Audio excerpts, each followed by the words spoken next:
Portugal and Malta have become the latest Western nations to declare that, with the arrival of the month of September at the UN General Assembly, they too will add their names to the list of nations that recognize Palestine as a state.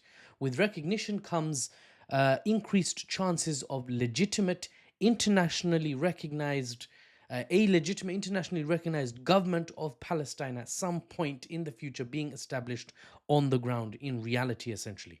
As we still live in a Western dominated world, at least as far as the Middle East region is concerned, the West has its influence there. The most Israel directly, Turkey, Saudi, Egypt, all the heavyweights except Iran, Western aligned. Recognition, diplomatically, by these Western nations is indeed a step in the right direction, if the direction that is right to you is the establishment of a sovereign state for the people of the land, the natives, sorry, of the land, i.e., the Palestinians.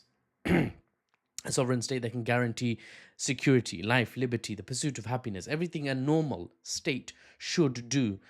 The Palestinians would hope for something like that for themselves. Now, will Israel be happy? That's the question, isn't it?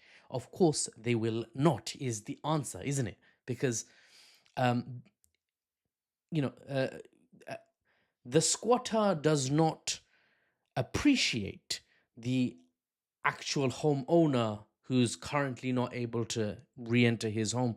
He does not appreciate that homeowner being given any sort of utility ability to shove the squatter out or even reclaim a portion of the home that has been taken from the owner. Just to use a basic analogy, I'm not saying it's 100% accurate, but I'm not saying it's 100% inaccurate either. Now, here's where things get highly flammable, let's say. Now, I wasn't particularly good at chemistry. I'm a bit of a nerd, so I wasn't particularly bad either. But I wasn't particularly good. I asked my chemistry teachers, they hated me. Miss Begum especially. Sorry, Miss Begum. I made life very hard for you. Anyway, back in the day, I appreciated, at least when it came to chemistry, the variety of chemicals that existed. It felt like flipping Severus Snape was teaching a potions class from Harry Potter. Hashtag Half Blood Prince for life. Some chemicals were labeled highly flammable, right? Some were, and this is a very interesting term, pyrophoric, meaning they catch fire if exposed to the air. As in, it requires very little for these chemicals to ignite. That's really bad. Now, Israel is the geopolitical equivalent of a pyrophoric state, ashamed of nothing, offended by everything, slip on a banana peel somewhere, someone, and fruit is anti-Semitic all of a sudden. It's a highly reactive state. They need to defend themselves this way, that way, every other way. If stability is desire for peace, such an unstable state as Israel is, analytically speaking, is problematic because it's so well armed, problematic for its neighbors, for the population, the natives of the entire Middle East region generally, because such an unstable state is so well armed, decades under America's wing, first as an advantageous Middle Eastern foothold for America, a great way to keep Western hegemonic status, Western sort of overlordship of the region, and also side benefit of America, keeping the region unstable, not allowing the groups and the nations in the region to unify under one banner or unify under one confederation or alliance, was great because the oil keeps flowing at a discounted rate and you don't allow for any sort of regional adversary to develop that can actually stand its ground and stop the extraction of its own resources at exploitative rates. It was great for America to have that foothold. And now, arguably, the Israeli state has become not a foothold for America, but a liability. But now the situation for Israel has changed. They have huge influence in Western politics through lobbying groups like AIPAC. Now, all those years of close cooperation between the United States and Israel have led to a highly advanced militarized state on the coast of the Mediterranean, the Israeli state as it is. And so Palestine, if it were to be established, would likely not find Israel a peaceful neighbor that will just play ball, that will just get along with them, that will just say, oh, the United Nations, all the countries have agreed, I guess Palestine will have to be a state. Hell no.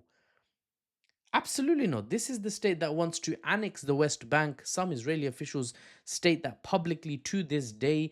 How is Palestine to be established when Israel is eyeing up their so called Judea and Samaria with very greedy eyes? The answer is I wish it wasn't. But my answer is war. War, general kinetic conflict will decide the truth on the ground because we're about to reach a situation where the Palestinian cause has international legitimacy. It's already over 75% of countries that recognize Palestine as a state, is just that no one's willing to. There's no geopolitical benefit, there's no geopolitical imperative for any country or any block of countries uh, anywhere on earth right now to push that matter and actually give the Palestinians their own state. And the Palestinians themselves cannot, because they're a stateless people, by and large, disarmed and unable, ill-equipped. But the tide is turning so that the world is becoming multipolar, and America is leaving the Middle East region, and the citizens of the Middle Eastern countries are getting louder and louder, not in the way democratic citizens in democratic countries get louder. We, because I'm in the UK, we get louder, we can just complain directly to the government. In Saudi, if you get louder, you have to sort of get louder to one of the other princes or a member of the House of Saud, and through back channels they put more pressure on the administration. It's not public, it's not social media posts in the same way, because then you'll end up with an unmarked van flipping outside your dusty apartment. Dusty not because it's a low quality apartment, dusty because there's a lot of sand in Saudi Arabia. And that will be the end of your story. Loads of people who disagree openly with the government in Saudi. It is, as the Islamic term, a fitna. It's a problem. It's a source of public order problems. It's a fitna to be publicly opposed to the government. So the culture there is different. But the point is, the dynamics suggest that as America leaves, the Israeli state falls into this situation where they'll be surrounded basically by hostile forces, and then the Palestinian issue, because it's like an issue that these guys don't have their own state and they're treated so poorly by the occupiers who do have basically the land they live on under their military and jurisdiction, legislative, internationally recognized control to some extent. It's just not going to work out. It's too much of a clash, and I don't see the Israeli government, whatever form it takes. Right now, they have a very right-wing government. It could be a centrist, it could be a left government, to be honest. But unless the publishers of Haaretz are suddenly the ones in power, the Prime Minister's office, for example, unless that's the case, which is not likely, I cannot see Israel making that compromise. So it will lead to kinetic conflict. That's just my forecast. I hope it is. I hope I'm wrong.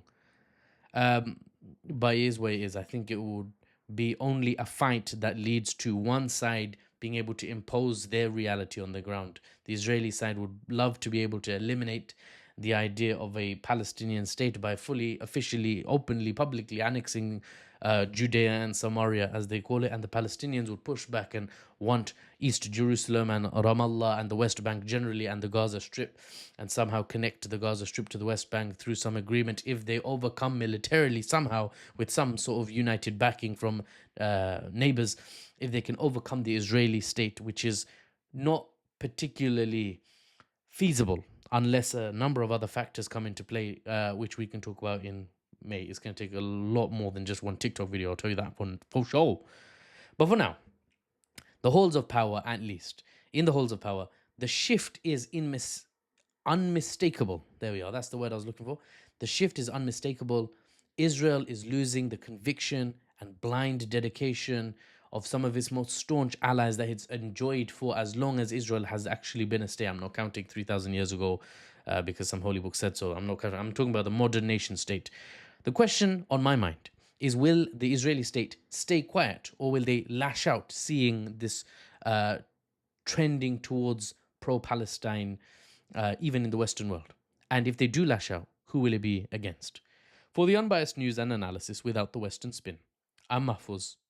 I'll keep you posted, and I'll see you on the next one. Peace out.